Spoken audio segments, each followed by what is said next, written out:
चलो भाई, तो बहुत कुछ इंटरेस्टिंग चीजें हैं इस वीडियो में बात करने के लिए सिकंदर के बारे में। तो आप आराम से बैठो और इस वीडियो को एकदम लास्ट तक एंजॉय करो। तो जून का महीना शुरू हो गया है और आप सबको पता है कि जून के महीने में क्या होने वाला है। Yes guys, your guess is as good as mine. जून के महीने में अपनी फिल्म सिकंदर की शूटिंग शुरू होने वाली है। बट हमने तो आर्टिकल्स पढ़े हैं, ऑफिशियल कंफर्मेशन कहाँ है?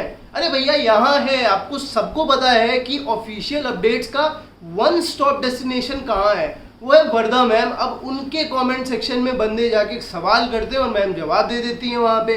अब देखो, एक बंदे ने पूछा नहीं, बोला सिकंदर मंथ बिगिंस, तो मैम लिखती है विद अटमोस्ट इंथुजियाज्म। भाई मैं एक चीज आपको बता दे रहा हूँ कि अपने फैंडम का जो सबसे एक्साइटेड बंदा होगा ना, उसकी एक्साइटमेंट फेल है वर्दा मैम के एक्साइटमेंट के सामने। मैम को गजब एक्साइटमेंट है भाई, नजर ना लगे। मैम लिखती है, oh yes this month we start rolling, ये आप लोगों का खबरी will be at your service, that is Babs Nadiadwala. अब बाब्स, अब आपके ही हवाले वतन साथियों। अब जितनी भी आपके सवाल हैं वो सब जाके मैम से जाके पूछो, मैम आपको बताएंगी जब वो फ्री हो जाएगी। मैंने खुद ही बोल दिया है, तो अपने को कंफर्मेशन वहां से मिलते रहेगी। बट हम ना थोड़ा सा यहाँ से थोड़ा सा वहां से चीजें उठा ही लेते हैं, ठीक है।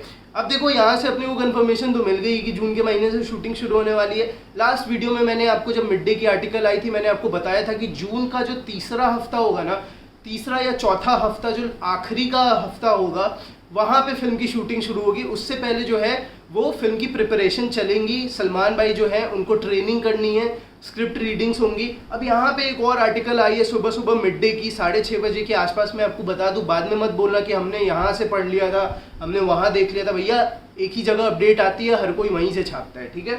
अब मैं आपको एक चीज़ बता दे रहा हूँ कि सुबह सुबह अपडेट ये आई है। बहुत कुछ इंटरेस्टिंग चीज़ है इसमें बात करने के लिए। एक तो सबसे पहली चीज़ ये है ना कि अपने को ये क्लियर नहीं है कि सिकंदर का जॉनर कैसा होने वाला है, उसका प्लॉट क्या होने वाला है। और सबसे बड़ी कंफ्यूजन यहीं पे आके शुरू हो जाती है कि भैया सत्यराज सर को जो विलेन लिया है वो क्यों लिया है। अब देखो, हमने पिछली कुछ फिल्मों में सलमान भाई को एक विलेन से फाइट करते हुए देखा है, वही सेम डिशुम डिशुम जो हर फिल्मों में होता है। यहाँ पे चीज़ें अलग होने वाली है। वो जो आज के आर्टिकल में जो आया है ना, वहाँ से मेरी एक्साइटमेंट तो बहुत ही ज़्यादा बढ़ गई है, क्योंकि एक ही जो है ना स्ट्रक्चर को फॉलो किए जा रहे थे पिछले कुछ टाइम से, पिछली कुछ फिल्मों से। यहाँ पे कुछ नया होने वाला है। देखो, सत्यराज सर को विलेन लेने का मेन मकसद जो है ना वो यही है कि यहाँ पे कोई एक बंदा विलन नहीं होने वाला है, यहाँ पे मल्टीपल विलन्स होने वाले हैं। मैंने आपको पहले ही बताया था।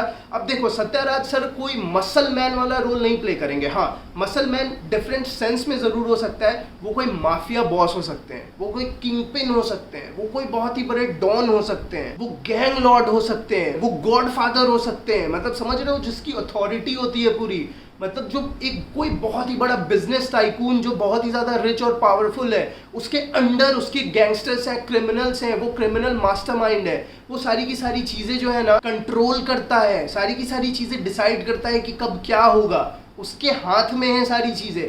उस तरीके का कैरेक्टर प्ले कर सकते हो। और उसके अंदर जो विलन्स होंगे ना, बाकी के गैंगस्टर, उससे सलमान भाई की फाइट होगी। तो इस बार ऐसा कुछ लग रहा है कि सलमान भाई की जो फाइट है ना, वो एक पूरे या तो सिस्टम के खिलाफ है या तो किसी ऐसे ही बड़े इंसान के खिलाफ है जो कि बहुत ही ज्यादा पावरफुल है। और एक चीज यहाँ पे क्लियर कर दिया गया है कि सलमान भाई जो सिकंदर का कैरेक्टर प्ले करने वाले हैं ना, उसकी रिक्वायरमेंट ही यही है, high level of physicality and combat skills. तो समझ जाओ, इस बार लड़ाई नहीं, लड़ाइयाँ होने वाली है भैया। इस बार युद्ध होने वाला है। This time is going to be a war.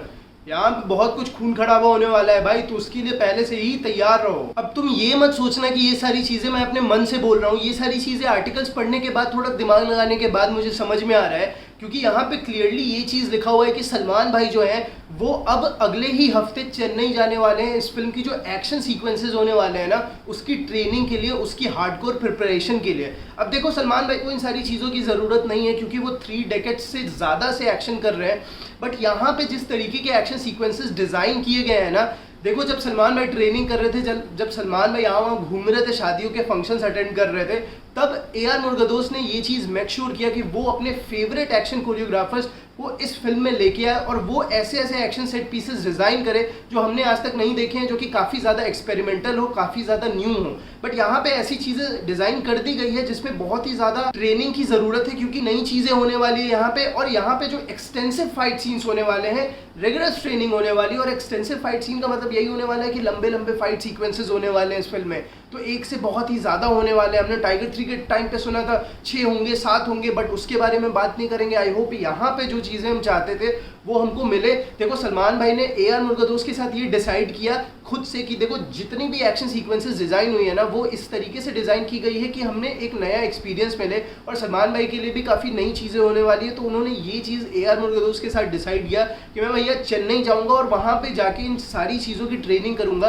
क्योंकि यहाँ पर आपको पता है कि मोबिलिटी, फ्लेक्सिबिलिटी, एजिलिटी की ट्रेनिंग चल रही थी। सलमान भाई ने बोल दिया था कि मैं खुद ही स्टंट्स करना चाहता हूं, तो वहां पे ऐसा डिमांड है वैसे एक्शन सीक्वेंसेस का कि उनकी बॉडी उस तरीके से अडेप्ट हो जाए ताकि बाद में कोई भी तरीके की दिक्कत ना आए शूट करते समय, क्योंकि इंजरीज एंड ऑल हम देखते हैं टाइगर 3 के टाइम पे सलमान भाई को इंजरी हो गई थी। तो दुआ यही करते हैं कि ऐसा कुछ नहीं हो। इसीलिए ये जो फेज होने वाला है जहाँ पे सलमान भाई ट्रेनिंग करने वाले हैं ना, वो ना सिर्फ चेन्नई में बल्कि हैदराबाद में भी करने वाले हैं। और ये जो फेज होने वाला है वो बहुत ही ज़्यादा क्रिटिकल सिर्फ सलमान भाई के लिए ही नहीं है बल्कि जितने भी स्टंट टीम्स है उसके लिए भी है, क्योंकि उनको जो सेफ्टी है उसको बहुत ही ज़्यादा ध्यान में रखते हुए इन सारी ट्रेनिंग को करना होगा ताकि फिल्म शूट करते समय किसी भी तरीके की दिक्कतें ना आए। और जो मेन चीज़ है ना वो ये है कि इस फिल्म के जो एक्शन सीक्वेंसेस हैं वो इस तरीके से डिज़ाइन किए गए हैं कि वो बहुत ही ज़्यादा ओवर ड्रामेटिक और एग्जैजरेटेड लगे, जैसे साउथ की फिल्मों में हमने देखा है। KGF में, सलार में हमने देखा है कि बहुत ही ज़्यादा एग्जैजरेटेड रहते हैं वहाँ के फाइट सीक्वेंसेस, बहुत ही ज़्यादा ओवर ड्रामेटिक होते हैं। और यहाँ पे AR मुर्गदोस भी कुछ उस तरीके की चीज़ें डिज़ाइन करने का सोच रहे हैं। और यार देखो एक बात तो तय है ना कि इस फैंडम का हर एक बंदा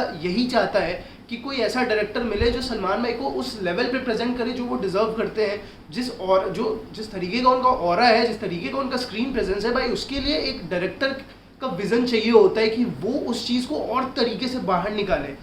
तो वो यहाँ पे देखने को मिल रहा है। सलमान भाई को अगर वैसे प्रेजेंट किया ना, हमने अंतिम के टाइम पे बड़ा बात किया था कि उनकी स्क्रीन प्रेजेंस जो है वो जब आते हैं वो एक इन्हेंस कर देता था। वो जो BGM चलता था बैकग्राउंड में, उनकी जो बस जनरल जब वो चलते हुए आते हैं बस वो इतना ज़बरदस्त था। अंतिम में हमने देखा था संजय मंजरेकर ने उनको जिस तरीके से प्रेजेंट किया, यहाँ पे AR मुर्गदोस समझते हैं उस चीज़ को, बहुत ही बड़े फ़ैन रहे सलमान भाई के। तो वो जो निकालेंगे ना उनसे, सिर्फ वॉक ने ऐसा धमाल मचाया, आप समझो कि वो जब उस तरीके के स्लोमो एक्शन सीक्वेंसेस होंगे, देखो स्लोमो एक्शन सीक्वेंसेस जो है ना कभी वो ये नहीं होंगे, ओवररेटेड नहीं होंगे और कभी भी वो पुराने नहीं होंगे। बस सलमान भाई को हमने उस तरीके से देखा नहीं है, दबंग 3 के एक्शन सीक्वेंस में देखा था, बट इस बार और बेहतर हो, हम यही दुआ करते हैं। तो देखो सारी की सारी चीज़ें हमें यही समझ में आ रही है कि सलमान भाई अब जब भी एयरपोर्ट पे दिखते हैं ना तो समझ जाना चेन्नई या फिर हैदराबाद जा रहे हैं। उनके पास सिक्योरिटी है, सब हर चीज़ का ख्याल रखा जाएगा और सब कुछ अंडर कंट्रोल होगा, तो टेंशन लेने की कोई ज़रूरत नहीं है, सब कुछ अच्छा होगा। बहुत ही ज़्यादा एक्साइटमेंट है। आई होप जो कुछ भी हम सोच रहे हैं, जो कुछ भी उम्मीद कर रहे हैं, जितनी भी हमारी एक्सपेक्टेशन है, ये फिल्म हर कुछ पे खड़ी उतरे, बस यही चाहते हैं। तो चलो आई होप आपको ये वीडियो पसंद आई होगी। बहुत सारी चीज़ों के बारे में हमने बात किया इस फिल्म में, सोशल मैसेज भी होने वाला है, देखते क्या होगा। तो चलो आई होप आपको ये वीडियो पसंद आई होगी। तो मिलते हैं अगली वीडियो में, तब तक के लिए जय हिंद।